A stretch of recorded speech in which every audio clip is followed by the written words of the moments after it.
ब्रह्मा जी की उत्पत्ति हो गई, मधुकैटभ का संहार हुआ और सृष्टि की रचना आरंभ हुई।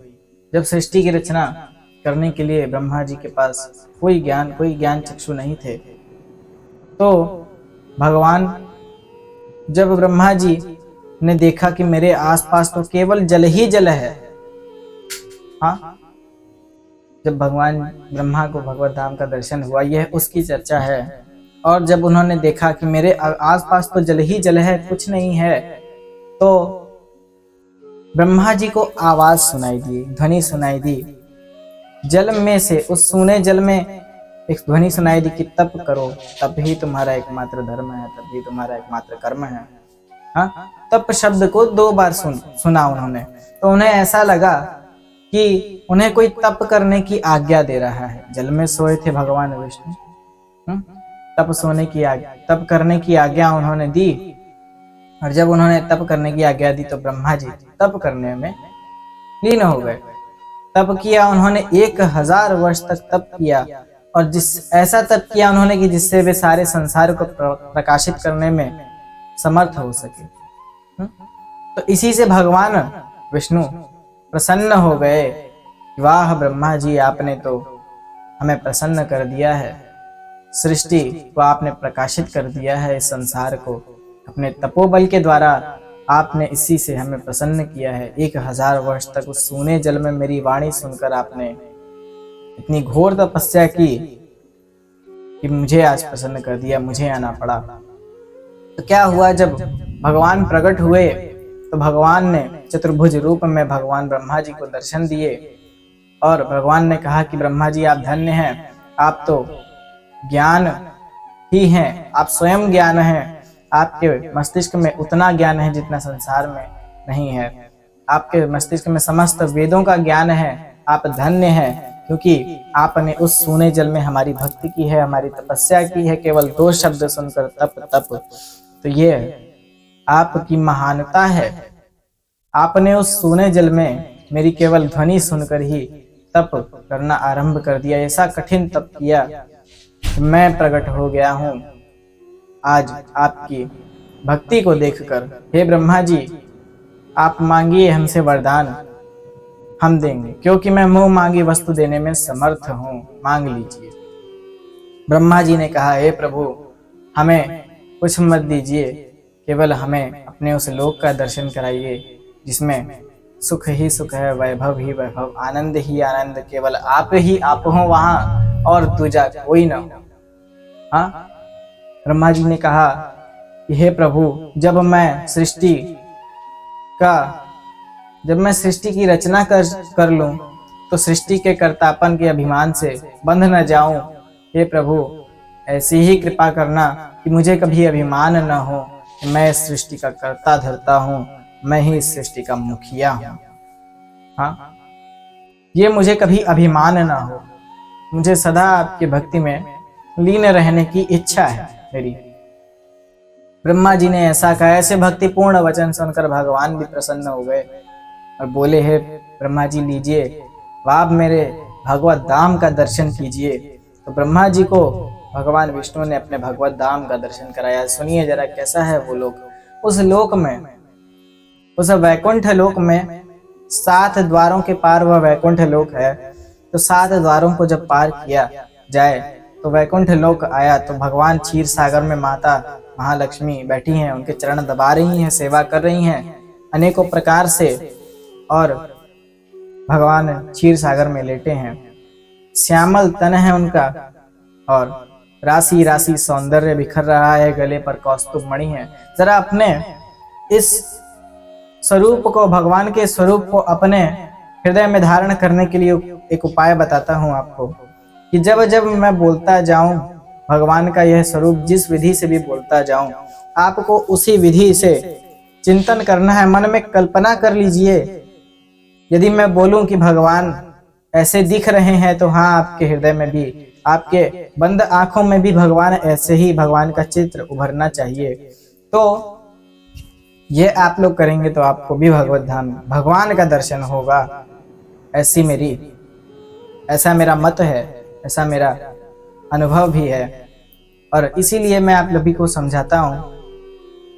तो भगवान लेटे हैं, भगवान अनंत शेष के फणों के नीचे छाया में लेटे हैं और माता लक्ष्मी अनेकों प्रकार से चरणों की सेवा कर रही हैं। सुनंद, नंद, अरहण आदि मुख्य मुख्य जो पार्षद हैं उनकी बहुत प्रकार से सेवा कर रहे हैं। सभी मुनि, ज्ञानी, ब्रह्म ऋषि, महर्षि, सभी आदि संत जन, सभी भक्तगण, सभी उनके प्रेमी, भगवान के प्रेमी वहां पर निवास कर रहे हैं। जब कभी भी झूले पर बैठकर माता लक्ष्मी, माता महालक्ष्मी अपने प्रियतम भगवान की लीलाओं का गुणगान करने में लीन हो जाती हैं, तब उनकी भक्ति से उन्मत्त होकर भैरे स्वयं ही माता के चरित्रों का गुणगान करने लगते हैं, माता के भगवान के चित्रों का गुणगान करने लगते हैं। तो ऐसा है भगवत धाम। भगवान का स्वरूप कैसा है मैं तो भगवान स्वर्ण मुकुट युक्त मयूर पंख से युक्त एक मुकुट है जो उनके सिर पर जगमगा रहा है। स्वर्ण मुकुट है सोने का।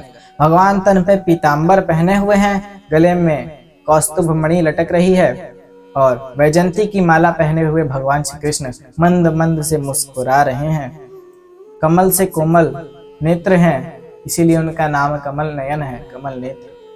हाँ, तो जब उन्होंने ब्रह्मा जी ने देखा कि भगवान इतने सुंदर स्वरूप वाले शंख चक्र गदा पद्म हस्तधारी भगवान लेटे हुए हैं चतुर्भुज रूप में और माता लक्ष्मी पांव दबा रही हैं, आहा क्या सुंदर रूप है। ऐसे सुंदर स्वरूप पर भगवान ब्रह्मा मोहित हो जाते हैं, उनके आंखों से प्रेम के अश्रु छिटक आते हैं। तो जब वे भक्ति के भाव में डूबकर रोने लगते हैं तो भगवान की स्तुति करते हैं, हे पद्मनाभ। आइए हम सभी भगवान की स्तुति करते हैं। शुक्लांबरधरं विष्णुं शशिधरणं चतुर्भुजं प्रसन्नवदनं ध्यायेत् सर्वविघ्नोपशान्तये। शान्ताकारं भुजगशयनं पद्मनाभं सुरेशं विश्वाधारं गगनसदृशं मेघवर्णं शुभांगं लक्ष्मीकान्तं कमलनयनं योगिविद्यालगम्यं वन्दे विष्णुं भवभयहरं सर्वलोकैकनाथम्। हाँ, सर्वलोकों के स्वामी भगवान श्रीमन नारायण हैं, हम उन्हीं की स्तुति करते हैं। भगवान ब्रह्मा जी ने स्तुति की भगवान विष्णु की, भगवान चतुर्भुज नारायण जी की स्तुति की, भगवान प्रसन्न हुए, उन्होंने अपना भगवत धाम का दर्शन कराया और ब्रह्मा जी बड़े प्रसन्न होकर सृष्टि की रचना करने में लग गए। जब सृष्टि की रचना आरंभ हुई, उन्होंने मनु शतरूपा को उत्पन्न किया।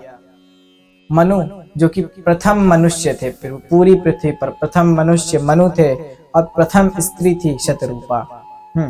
और शतरूपा चिर सौंदर्यवती थी शतरूपा, कभी वृद्ध न होने वाली। तो मनु जी जो थे वो ब्रह्मा जी के प्रथम बनाए हुए मनुष्यों में से एक थे और मनु शतरूपा जी के संबंध से ये सारा संसार मनुष्यों से भर गया। और जब भर गया तो सृष्टि एक अपना अलग ही रूप सजा बैठी थी। सृष्टि उस समय सृष्टि रूपी कन्या एक दुल्हन का रूप सजा चुकी थी, हरी भरी चूड़ियां, हरे भरे साड़ी पहनकर, हरे पत्तों से युक्त होकर, हरियाली से युक्त होकर, बड़ी सुंदर मनमोहक, कितनी सुंदर बन गई थी पृथ्वी। और मनु शतरूपा जी की उत्पत्ति से तो मनुष्यों का भी जन्म होने लगा। तो मनुष्यों का जब आगे बढ़ा, जब मनुष्य उत्पन्न होने लगे, जब भगवान ब्रह्मा ने दिति आदि सभी को उत्पन्न कर लिया, तब जब महर्षि कश्यप से दिति का विवाह हुआ, हाँ, दिति और अदिति आदि सभी का विवाह जब हो गया, तो महर्षि कश्यप एक दिन संध्या पूजन कर कर आ रहे थे कि उस समय दिति ने कुछ ऐसे तर्क दिए, कुछ ऐसे बातें कही महर्षि कश्यप व्याकुल हो उठे। महर्षि कश्यप बोले कि दिति, इस समय संध्या की बेला है, ये कार्य अनुचित है। इस समय गर्भाधान अनुचित है, इस समय नहीं होना चाहिए। दिति जबरदस्ती, दिति परेशान हो गई। दिति अब करे क्या? अब उसे कोई दूसरा उपाय नहीं मिला, तो उसने बलपूर्वक अपना काम लिया। उसने बलपूर्वक बल का प्रयोग किया। जब असुर तो थी दिति, तो बलपूर्वक उन्होंने महर्षि कश्यप को सताना आरंभ किया।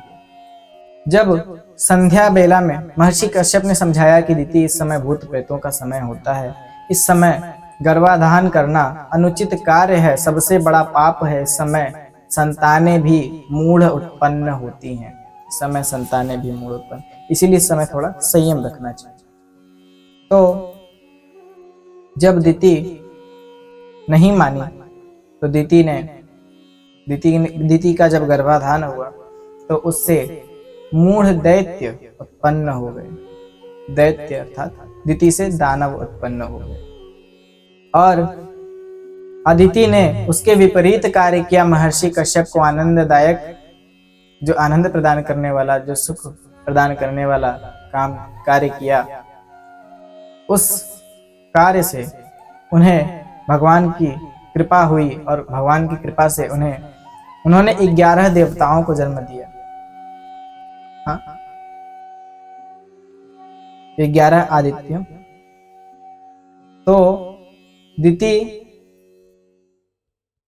पुत्रों की माता बनी, दिति असुरों की माता बनी, और अदिति देवताओं की माता बनी। देवराज इंद्र का विवाह शची से हुआ, और इसी तरह से असुर अलग हो गए, सुर अलग हो गए। सुर अर्थात देवता, और असुर अलग हो गए।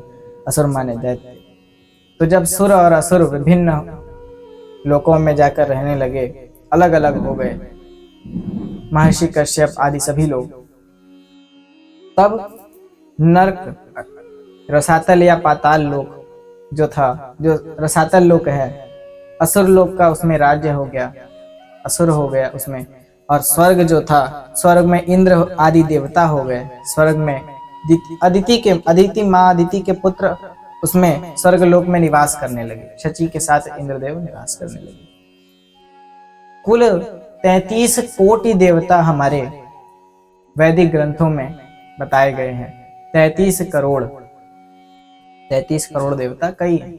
चंद्र, अग्नि, वायु आदि सभी 33 कोटि देवता, अन्य अन्य देवता हैं।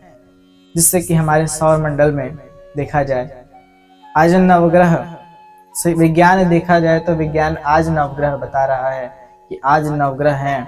पर हमारा विज्ञान कितना पुरातन है, भारतीय विज्ञान।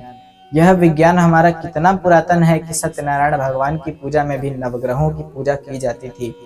हाँ, तो उसी से पता चलता था कि नवग्रह हैं हमारे सौर मंडल। और आज विज्ञान बता रहा है कि 9 ग्रह आज हैं, आज हो गए। नहीं, हमारे पूरे सौर मंडल में 9 ग्रह ही थे। सदा से 9 ग्रहों की पूजा की जाती आई है। तो यह विज्ञान और परम ज्ञान दो अलग अलग बातें होती हैं। किसी को कुछ मिलता है तो किसी को कुछ मिलता है, कोई विज्ञान पे तो कोई परम ज्ञान पे। तो जो जिसे परम ज्ञान मिल गया उसका उद्धार हो गया, जिसे विज्ञान मिल गया उसका तो जीवन ही मोह माया में उलझा रहेगा। ये सत्य है, कटु सत्य है, कड़वा सच। मानो या ना मानो, विज्ञान की हर नस अंत में जाकर, विज्ञान की हर नदी अंत में जाकर ईश्वर रूपी सागर में ही मिल जानी है। यह परम सत्य है और यही अंतिम सत्य भी है। यही अंतिम सत्य है, इसका कोई उपाय लगभग नहीं है ही नहीं, क्योंकि भगवान ही ज्ञान है और वही विज्ञान है। ज्ञान और विज्ञान तुम ही हो, तो भगवान ही सच्चिदानंद भगवान है, भगवान ही सब कुछ है। विज्ञान रूपी नदी की हर नदी जो अलग अलग स्थानों से हो करके, अलग अलग तर्कों से हो करके अंत में ईश्वर रूपी सागर में ही मिल जानी है। अंत में हमें उसी में जाना है, तो क्यों न आरंभ में ही मान लिया जाए कि ईश्वर ही ज्ञान है, ईश्वर ही विज्ञान है। तो ईश्वर के ऊपर जो दिया है सब छोड़ दो, ईश्वर ही सब करेगा, ईश्वर ही तुम्हारी रक्षा करेगा, ईश्वर ही सब कुछ करेगा, क्योंकि वही ज्ञान है और वही विज्ञान भी है।